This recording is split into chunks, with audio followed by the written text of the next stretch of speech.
Hi friends, എല്ലാവർക്കും ദീപാസ് റെസിപ്പീസിലേക്ക് സ്വാഗതം. ഇന്ന് നമ്മൾ ചെയ്യുന്നത് കൂർഗ് സ്പെഷ്യലായിട്ടുള്ള പാപ്പുട്ടിൻ്റെ റെസിപ്പിയാണ്. ഇതിനായി 1 കപ്പ് പുട്ടുപൊടി എടുത്തിട്ടുണ്ട്. ഇതിലേക്ക് 1 ടീസ്പൂൺ ഉപ്പ്, 1 ടേബിൾ സ്പൂൺ പഞ്ചസാര, 1 കപ്പ് പാല്, ഇത് എല്ലാം കൂടെ ചേർത്ത് നല്ലതുപോലെ ഒന്ന് മിക്സ് ചെയ്തെടുക്കുക. നമ്മൾ മിക്സ് ചെയ്യുന്ന സമയത്ത് നല്ല ലൂസ് കൺസിസ്റ്റൻസി ആയിരിക്കും. അതിന് ശേഷം ഇതൊരു അരമണിക്കൂർ നേരം റെസ്റ്റ് ചെയ്യാനായിട്ട് വെക്കുക. ഈ ഒരു സമയം കൊണ്ട് നമ്മുടെ ഈ പുട്ടുപൊടിയിലേക്ക് പാലൊക്കെ ഒന്ന് നല്ലപോലെ കുതിർന്ന് അത് കുറച്ചൊന്ന് തിക്കായിട്ട് വരും. ഏത് ബ്രാൻഡ് പുട്ടുപൊടി വേണമെങ്കിലും നിങ്ങൾക്ക് ഉപയോഗിക്കാവുന്നതാണ്, അല്ലെങ്കിൽ വീട്ടിൽ പൊടിപ്പിച്ചെടുത്തതോ എന്താണെങ്കിലും. അരമണിക്കൂറിന് ശേഷം ഇത് തുറന്നിട്ട് ഞാനിപ്പോൾ ഇവിടെ ഒരു ടേബിൾ സ്പൂൺ അളവിൽ നെയ്യ് ചേർത്ത് കൊടുത്തിട്ടുണ്ട്. അത് നമുക്ക് മിക്സ് ചെയ്തെടുക്കുമ്പോഴേ അറിയാം. ഞാൻ നേരത്തെ പറഞ്ഞതുപോലെ തന്നെ പുട്ടുപൊടിയിലേക്ക് ആ പാലൊക്കെ ഒന്ന് നല്ലതുപോലെ അബ്സോർബ് ചെയ്ത് ഒന്ന് തിക്കായിട്ട് വന്നിട്ടുണ്ട്. ഇനി ഇതിലേക്ക് ഞാൻ ഒരു 1/4 കപ്പ് അളവിൽ തേങ്ങ തിരുമ്മിയത് ചേർക്കുന്നുണ്ട്. 1 കപ്പ് പുട്ടുപൊടിക്ക് 1/2 മുതൽ 1/4 കപ്പ് അളവ് വരെ തേങ്ങ ചേർത്ത് കൊടുക്കാവുന്നതാണ്. ഞാനിവിടെ 1/4 കപ്പാണ് ചേർത്തിരിക്കുന്നത്. അതുകൂടി ചേർത്ത് നല്ലതുപോലെ ഒന്ന് മിക്സ് ചെയ്തെടുക്കുക.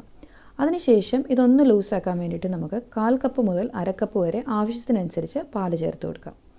അതായത് ഒരുപാട് ലൂസ് കൺസിസ്റ്റൻസി അല്ല, എന്നാൽ ഭയങ്കര തിക്കും അല്ല, നല്ല സ്മൂത്ത് ആയിട്ടുള്ളൊരു കൺസിസ്റ്റൻസിയിൽ വേണം നമുക്ക് ഈ ഒരു മിക്സ് കിട്ടാനായിട്ട്.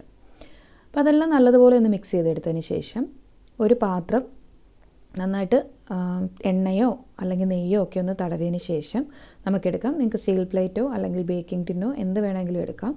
അതിലേക്ക് ഈ ഒരു മിക്സ് ചേർത്ത് കൊടുത്തിട്ട് നമുക്കൊന്ന് സ്റ്റീം ചെയ്തെടുക്കാം.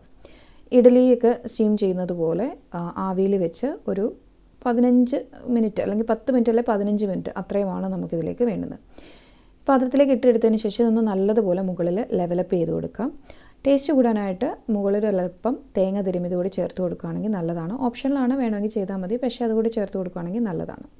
അതിനുശേഷം ഒരു 10 മുതൽ 15 മിനിറ്റ് വരെ ആവിയിൽ വേവിച്ചെടുക്കാം.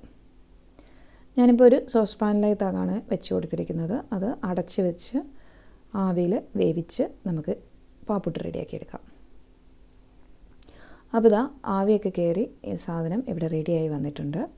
ഇനി നമ്മൾ ചെറിയ സ്ക്വയർ പീസസ് ആയിട്ടാണ് കട്ട് ചെയ്തെടുക്കുന്നത്. ചെറുതായിട്ടൊന്ന് ചൂട് മാറിക്കഴിയുമ്പം ഇതുപോലെ കട്ട് ചെയ്തെടുക്കാം. ഒത്തിരി തണുത്തിട്ടല്ല, കാരണം ഇത് കഴിക്കാൻ ഒരു ചെറിയ ചൂടോടുകൂടി കഴിക്കാൻ തന്നെയാണ് ടേസ്റ്റ്.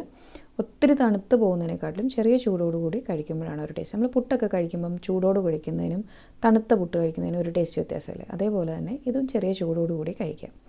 പിന്നെ ഇതിൻ്റെ ഒരു കോമ്പിനേഷൻ എന്നൊക്കെ പറയുന്നത് നല്ല എരിവുള്ള ഏതെങ്കിലും നോൺ വെജ് കറിയാണ്.